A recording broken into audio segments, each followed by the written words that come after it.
পোস্ত করব। ডিমকে সিদ্ধ করে পরিষ্কার করে রেখেছি, এই যে কেটে রেখেছি, আর টমেটো রেখেছি কেটে, টমেটোটাও লাগবে, পেঁয়াজ কুচি করে রেখেছি, আর এখানে রেখেছি শুকনো লঙ্কা, পোস্ত, আদা, রসুন, এগুলো পেস্ট করে নেবো। কড়াইয়ে তেল দিলাম, ডিমগুলো ভেজে নেবো। সাদা তেল দিলাম, সাদা তেলেই রান্না করি আমি। এবার ডিমগুলো ভেজে নেবো।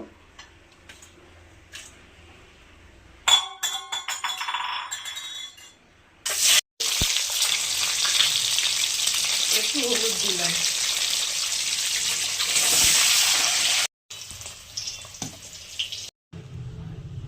একটু গোটা জিরে আর দুটো শুকনো লঙ্কা দিলাম, আর অল্প করে পেঁয়াজ।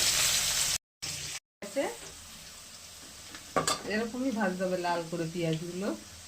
এবার পোস্ত, আদা, রসুন, লঙ্কা বাটাটা দিয়ে দিলাম। অল্প কটাই বেটে দেবো পেঁয়াজ দিয়ে, অল্প একটু জল দিয়ে দিলাম। টেস্টের জন্য অল্প একটু চিনি দিলাম।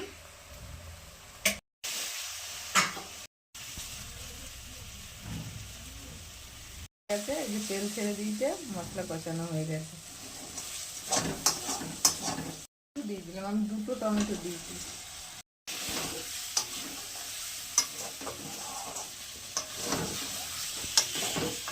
কষানো, এবার জল দিয়ে দেবো। জল বেশি দেবো না, অল্পই জল দেবো।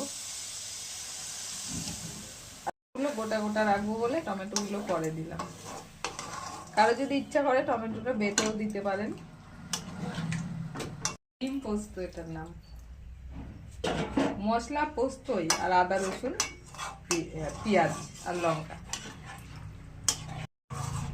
টমেটোগুলো গোটা গোটা রাখবো। যার ইচ্ছা হবে খাবে, যার ইচ্ছা হবে খাবে না, ইচ্ছা না হলে। ধনে পাতাটা দিয়ে দিচ্ছি, এবার নামিয়ে নেব। পোস্ত গোটা গোটা টমেটো দিলে বেশি ভালো লাগবে, দুভাগ করে দিলে বেশি ভালো লাগবে। আমি 4 টুকরো করে দিয়েছি।